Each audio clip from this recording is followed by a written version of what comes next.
नमस्कार मित्रांनो.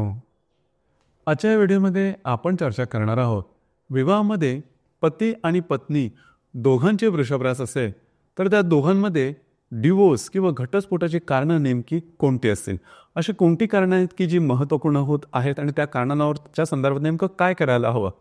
वृषभ राशीच्या पुरुषाचं किंवा स्त्रीचं संपूर्ण व्यक्तिमत्व, त्यांच्या आवडीनिवडी जगाकडे पाहण्याचा दृष्टिकोन हा नेमका कशा प्रकारचा असतो, या सर्व संदर्भातली खुलासेवार चर्चा आपण या व्हिडिओमध्ये करणार आहोत. तर सुरुवातीला आपल्याला हे जाणून घेणं अतिशय आवश्यक आहे की वृषभ जी रास आहे त्यांचं संपूर्ण व्यक्तिमत्व नेमकं कशा प्रकारचं असतं. वृषभ राशीबद्दल सांगायचं झालं तर कालपुरुषाच्या पत्रिकेमध्ये द्वितीय स्थानामध्ये किंवा धनस्थान ज्याला आपण म्हणतो त्या स्थानामध्ये येणारे ही रास आहे. स्त्री रास आहे. या राशीचा जो स्वामी आहे तो शुक्र आहे. या राशीचं जे तत्व आहे ते पृथ्वी तत्व आहे आणि ही जी रास आहे ही स्थिर स्वरूप रास आहे. अर्थातच वृषभची रास आहे, शुक्राची रास आहे, अतिशय उत्तम सोज्वळ आणि थोडीशी ही जी रास आहे ही थोडी ॲडजस्ट करणारी रास आहे की जी वैवाहिक जीवनामध्ये अतिशय महत्त्वपूर्ण असतं. कारण जो घटस्फोट असतो किंवा ज्याला आपण डिवोर्स म्हणतो, ही काही घटना नाही की जी एका दिवसातच घडली. त्यामागे विविध प्रकारची कारणं असतात. सगळ्यात पहिलं आणि महत्त्वाचं कारण म्हणजे तुमची सामंजस्याची जी भूमिका आहे ती फार महत्त्वाची ठरते. म्हणजे तुम्हाला स्वतः बद्दल जाणून घेणं महत्त्वाचं आहे किंवा समोरच्याचा जो स्वभाव आहे हा सुद्धा तुमच्या जर का मनामध्ये असेल किंवा लक्षात असेल तर गोष्टी कुठल्याही ताणायच्या, कितपर्यंत ताणायचं, त्याचं लिमिटेशन काय आहे हे आपल्याला ठरवायला बरं पडतं. कारण किती काही झालं तरी दोन व्यक्ती ज्यावेळेस एकत्र येतात त्यावेळेस ठिणगी ही उडणारच. मात्र जर का तुम्हाला व्यक्तिमत्वाबद्दल ठाऊक असेल तर नक्कीच त्या संदर्भात गोष्टी टोकाच्या होणार नाहीत. इथे जसं की दोघांचीही रास वृषभ रास असेल तर आता सांगितल्याप्रमाणे वृषभ राशीच्या व्यक्ती ज्या असतात यांचं राहणीमान अतिशय सुव्यवस्थित, नीटनेटकं, टापटीप असतं. फॅशन यांना खूप चांगली जमते. फॅशनचा जो सेन्स असतो तो यांना अतिशय चांगला असतो आणि आपली फॅशन कशा प्रकारे कॅरी करायची याबद्दलचं सुद्धा ज्ञान असतं. सोबर फॅशन करण्याकडे यांचा सामान्यतः कल असतो. दुसरी महत्त्वाची गोष्ट म्हणजे यांचं बोलणं, वाणी किंवा कम्युनिकेशन स्किल, संवाद साधण्याची जी कला आहे ही वृषभ राशी इतकी इतर कुठल्याही राशीला जमत नाही. कारण मुळातच ही द्वितीय स्थानामध्ये येणारी रास आहे. त्यामुळे आपला मुद्दा अतिशय व्यवस्थितपणे सांगणं, मुद्दाचा कितीही गंभीर किंवा कॉम्प्लिकेटेड असला तरी पण तो अगदी सहजपणे समोरच्या समोर मांडणं, हा जो भाग आहे हा भाग वृषभ राशीला अतिशय चांगला जमतो. हसून बोलणं किंवा विनोदात्मक किंवा कधीकधी विडंबनात्मक बोलणं, हा भागसुद्धा वृषभ राशीच्या व्यक्तीमध्ये अतिशय चांगल्या प्रकारे दिसून येतं. एकंदरीत यांचं राहणीमान चांगलं असतं, यांच्याकडे फॅशनचा दृष्टिकोन खूप चांगला असतो आणि यांचे संवाद साधण्याची कला खूप चांगली असल्याकारणामुळे हे वृषभ राशीच्या व्यक्ती या थोडंसं अट्रॅक्टिव्ह असतात. म्हणजे कुठेही गेल्या तरी ते मित्रपरिवार बनवतात किंवा यांची मतं, यांचं बोलणं, यांच्या जीवनाकडे बनवण्याचा दृष्टिकोन हा बऱ्याच जणांना भावतो. तो हा जो भाग आहे हा भाग वृषभ राशीमध्ये खूप चांगल्या प्रकारे दिसून येतो. दुसरी महत्त्वाची गोष्ट म्हणजे नृत्य, नाट्य, कला, चित्रपट, संगीत यांची आवड मूलतः वृषभ राशींच्या व्यक्तींना दिसून येते. मगाशी सांगितल्याप्रमाणे म्युझिकचं किंवा थोडंसं संगीताचं आकर्षण त्यांना चांगलं असतं. म्हणजे ॲटलिस्ट कमीत कमी बाथरूम सिंगर्स जरी तुम्ही बघू शकता किंवा एखाद्यामध्ये गाणं गुणगुणणं वगैरे आणि त्याद्वारे आपला मूड चांगला बनवणं हे वृषभ राशीच्या व्यक्तींना अतिशय चांगल्या प्रकारे जमतं. दुसरी महत्त्वाची गोष्ट म्हणजे ह्या व्यक्ती मगाशी सांगितल्याप्रमाणे संवाद कौशल्य खूप चांगलं असतं, परंतु खूप काही बोलणार नाही. म्हणजे उघड्या ठेवलेल्या नळाप्रमाणे वाहत राहणार नाही. जे काय बोलतील व्यवस्थित बोलतील, नेमकं बोलतील आणि समोरच्याला पटेल, रुचेल अशा प्रकारे संवाद साधतील. हा भाग यांच्यामध्ये चांगला दिसून येतो. दुसरी महत्त्वाची गोष्ट म्हणजे प्रॅक्टिकल नेचर असतात, व्यवहारी असतात. पैसे कुठे, कधी, कसे खर्च करायचे, कशा प्रकारे मिळवायचे, कशा प्रकारे ते खर्च करायचे किंवा त्याचं जे गणित आहे एकंदरीत गुंतवणुकीचं सुद्धा हे त्यांना मूलतःच माहिती असतं. ही गोष्ट यांच्यामध्ये खूप चांगली असते. जिद्द, चिकाटी, महत्त्वाकांक्षा ही अतिशय चांगली असते. कष्ट करणारी ही रास आहे.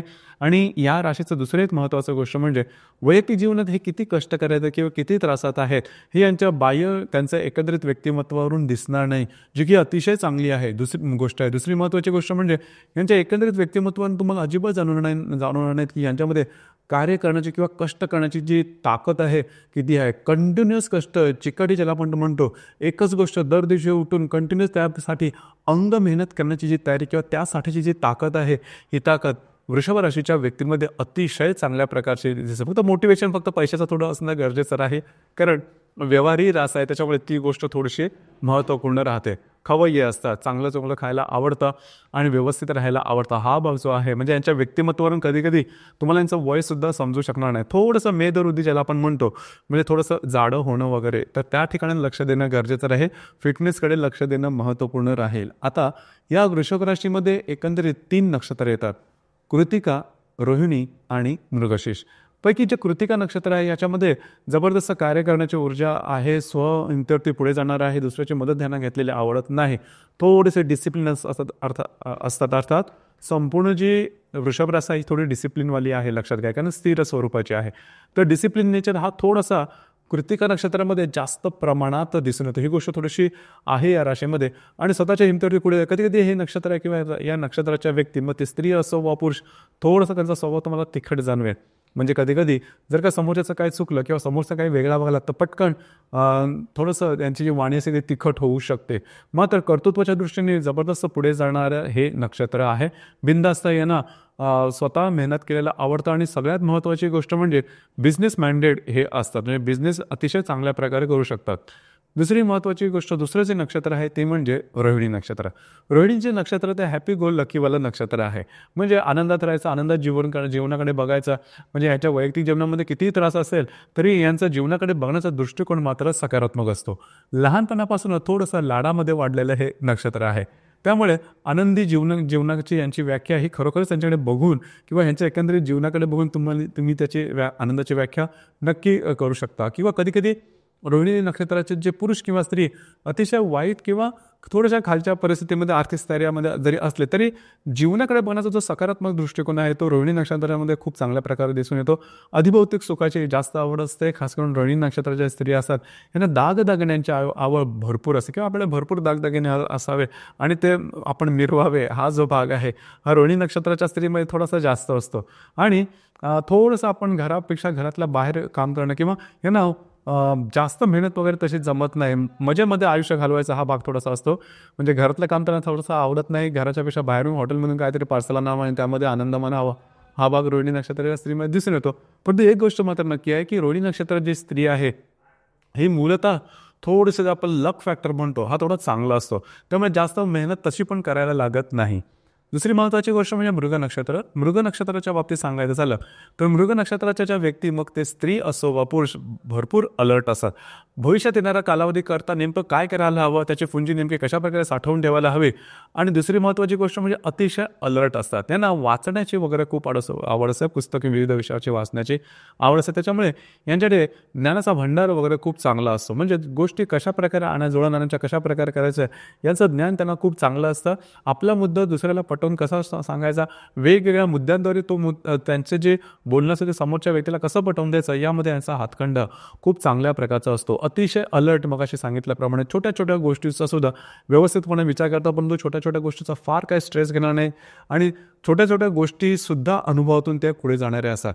तर साधारणतः मृग नक्षत्रामध्ये सुद्धा तुम्हाला जे संपूर्ण ही जी वृषभ राशी आहे त्याचे चांगले गुणधर्म निश्चित दिसतील.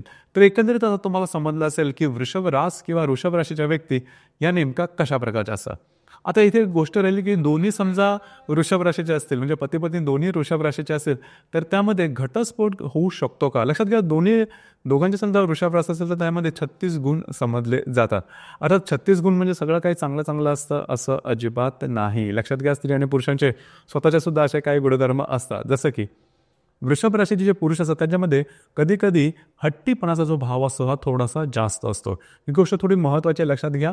कारण अगदी सुरुवातीला सांगितलं त्याप्रमाणे जर का तुम्हाला वैवाहिक जीवन सफल बनवायचं असेल तर अंडरस्टँडिंग, दुसऱ्याला समजून घेणं हे अतिशय महत्त्वपूर्ण राहतं. जर का तुम्ही छोट्या छोट्या गोष्टींमध्ये हट्टीपणा केलात किंवा हा भाव थोडासा वृषभ राशीच्या पुरुषांमध्ये खास करून जास्त दिसून येतो. कधी कधी छोटी छोटी गोष्टसुद्धा स्टेटस इश्यू घेऊन चालतात. म्हणजे जी गोष्ट अतिशय कॉमन आहे, अतिशय सामान्य आहे, त्या गोष्टीबद्दल सुद्धा ह्या ज्या वृषभ राशीचे जे पुरुष असतात हा हट्टीपणा करतात, त्याच्याबद्दल तडजोड करत नाही आणि या गोष्टी कधी कधी मोठ्या जास्त प्रमाणात जाऊ शकतात, मोठ्या होऊ शकतात.